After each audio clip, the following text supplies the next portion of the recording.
Well, hi again, everybody, and welcome to this week's edition of the Matt Report, courtesy of the Cobos Insurance Center. Tim Alcorn with AM 930 WEOL, joined each and every week on this video by Shaun Bennett with the Chronicle Telegram. Each and every week we like to get together and talk some high school wrestling as far as the Lorain County area is concerned, and really Northeast Ohio in general. So, Shaun, here we go, another week of the Matt Report, and certainly there was some action on the mats last weekend as far as some local tournaments was concerned. Yeah, one right here in Lorain County, the Jim Solomon, we've mentioned several times, over at Firelands. Good tournament, lots of local teams in there. And then out at the Terry Monroe Invitational at Western Reserve. And good news is we had two local teams win titles there. Midview went in and won the Jim Solomon rather handily. Multiple champions. I believe they finished with 12 placers, 14 weight classes, 12 placers. Super impressive. I notice I say super impressive all the time. I apologize about that. It just comes out.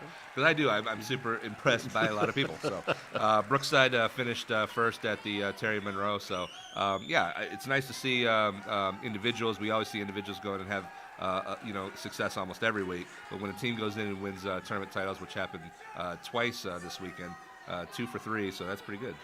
You talked about the super impressive performance from the Midview Middies over at the Jim Solomon. Anybody individually for Midview that was super impressive? They were all super impressive. We had, I believe, 5 weight class champions for Midview out of 14 weight classes. So that's really nice. Zach Anderson was the champion at 120. Andrew Fillion, champion at 132. James Hutchinson, champion at 138. Trevor Began, champion at 182. And Seth Frombach was the champion at 195. Now, a handful of these weight classes, this is, I believe, 8 teams at this tournament. So a handful of these weight classes didn't do the true bracket championship where they basically win all the way to the end, get in the final and win. What they did was round robin tournaments. So they do 3 rounds. They'd wrestle everybody in their weight class, and then from there you could figure out who the champion was and you'd place from there. So that's several of those guys won championships via red round robin championship, but still, I mean, you go in there and you go undefeated. Still a nice, situation. Basically, beat everybody at the tournament in your weight class. A program that we haven't talked a lot about the past couple of weeks on this weekly Matt Report, Avon Lake, and yet the Shoremen afforded themselves pretty well over at the Jim Solomon. Yeah, I mean, 10 placers, double-digit placers there. Will Daniger won championship at 170 pounds. Again, Avon Lake does it a little bit different. They like to travel around. They go down to they went down to West Virginia, I believe, during the holidays, and they like to see different styles of wrestling, which helps those guys, I think, a lot, because then they're ready for just about any kind of wrestler that they have to step on the mat against. So Avon Lake, comes back, does really well in this tournament, doing really well overall. I think they've got good numbers. The guys are getting better. They were a younger team a couple years ago. They're still young. They seem to reload with a lot of freshmen every year, and these guys just keep getting better and better as the years go on. So I think pretty soon it's going to be a situation where they have a lot of they have a good mix of experienced older guys. They have younger guys coming in, and it's going to be a circular thing where they basically just keep getting the older guys to teach the newer guys, and so on and so on. And, of course, we'd be remiss if we didn't mention the host team. Firelands, of course, a lot of work, a lot of preparation goes into hosting a tournament. So, number one, thanks to Firelands for putting the tournament on. And then, obviously, a couple of outstanding performances, super impressive performances. And Mr. Lipscomb, once again, doing himself very, very well. Yeah, he won the championship at 285 pounds. He was named the tournament's upper weights MVP. So I would like, and I just wanted to go back real quick that Zach Anderson was the lower weights MVP. They kind of split the MVP titles among the bottom 7 weight classes and the top 7 weight classes. But Shaun Lipscomb goes in. He had to, I believe, take on Daniel Buknovich from Midview in the semifinals and got a win there. And Daniel Buknovich is a state-ranked Division I wrestler.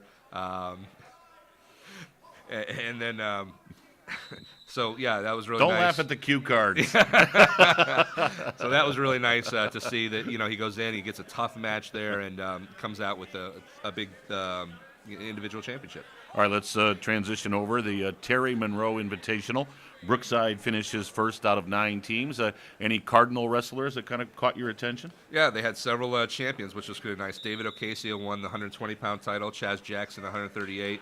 Jacob Storr at 145. Cody Newsbob at 160. And Storr, again, they do the same thing there where they split the weight classes up for MVPs. Jacob Storr was the lower weights MVP there. So, Brookside definitely doing well there. They've kind of been back and forth, kind of roller coastering in the PAC tournament.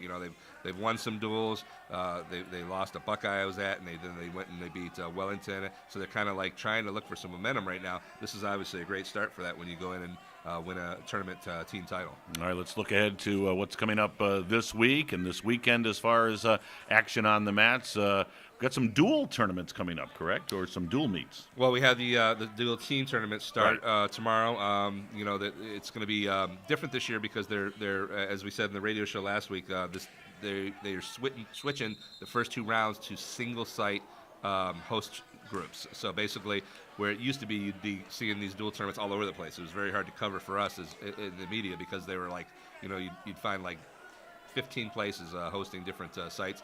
Right now, Elyria is going to be hosting all the Division I teams locally. Norwalk is hosting all the Division II teams. Now in Division III, we will still have 2 sites because Black River's in a different sub-region, so they will be going out to Rittman, where the rest of the local teams will be going to Independence. But that's kind of nice that that'll be going on, and those first 2 rounds, all the way up to the semifinals, will be going on. And if Elyria holds their number 1 seed, they should be hosting the semifinals and finals this year. So if they can, get through and win that, which means a lot of people will be able to come to Elyria and watch, regional championships next week. And that action will get underway as far as the tournaments are concerned when? Tomorrow, Wednesday night, 5 p.m. The first round should start. All right, and as far as a couple other tournaments that are taking place this week? Yeah, this weekend we'll have some tournaments as well out at West Holmes.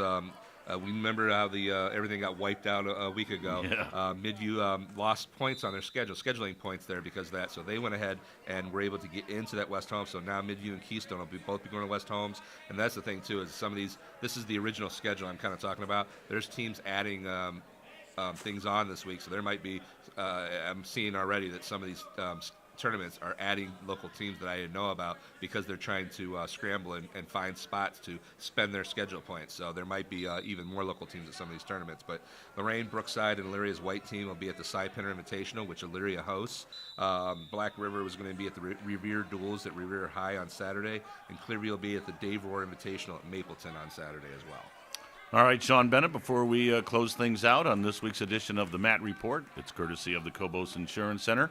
We've got to don that Cobos Insurance Center hat because it is time for our weekly tip of the cap. We didn't rehearse this, so I don't know who Shaun Bennett has come up with as far as the tip of the cap is concerned. So when he tells all of you, he's going to be telling me at the same time. So, Shaun, who's the tip of the cap going to this week? Okay, this week I was super impressed by by the hat. Yes, by Midview's Seth Frombach, 195 pounds. Seth wrestled Justin Ochiltree from Keystone. Both guys are top 10 ranked in the state.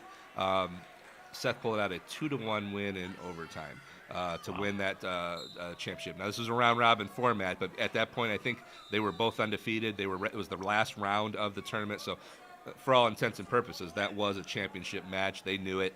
And the thing about a 2-1 match is when it's that low scoring and it's almost like a stalemate on the mat, for the wrestler, for the coaches, even for the fans sometimes, that's a very anxiety-ridden, you're really kind of on the edge of your seat because nobody seems to be able to get the upper hand on the other one. And they both basically scored escape points in their respective periods, second and third period, to take it in overtime. They didn't score in the first overtime, which is the sudden victory round. And then in the tiebreaker round, how that works is each wrestler gets 30 seconds. They get to pick a position, which they almost always pick down, so they can try to get the escape and win. Frombach does escape, gets the 1 point to go up 2-1, and then when Ochiltree picked down, Frombach rode him out for the 30 seconds to secure the win. That's a tough, hard-fought win, and against a state-ranked guy. So, that's why I think Seth Frombach deserves tip of the cap. That's a well-deserved tip of the cap. And it just goes to show, we talk about this all the time as far as wrestling is concerned, the physical toughness and the mental toughness to go one-on-one on that mat and win a match like that. Boy, that's on display full force, physical and mental toughness. Yeah, and especially when, you're, like you said, it's 2 state-ranked guys, so these are high-level wrestlers, and it's got to be, I think it's probably more tough on the mental because you're just wondering, what can I do? I've tried this move, I've tried that move. They're working through their repertoires, and nothing seems to be working, and finally it just comes down to that.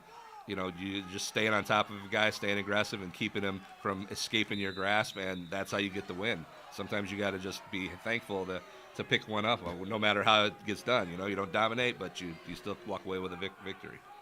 Nice job on the play-by-play. No. You described it perfectly. Well, I talked to Shaun Bristow. I wasn't at the tournament, but I talked to Shaun Bristow about the match, and it sounded like it was exciting. It sounds like it was action-packed. Not action-packed, but it sounds like it was fun. You brought it to life, no doubt. Well, congratulations, Seth. You are deserving of our tip of the cap. All right, that's going to do it for this week's edition of the Matt Report, courtesy of the Cobos Insurance Center. As always, Shaun Bennett, great to be with you. Thanks to Bruce Bishop behind the camera, even though he made Shaun laugh. And, of course, the biggest thanks goes to you, the viewers. Hope you enjoyed it, and we'll talk to you again next week.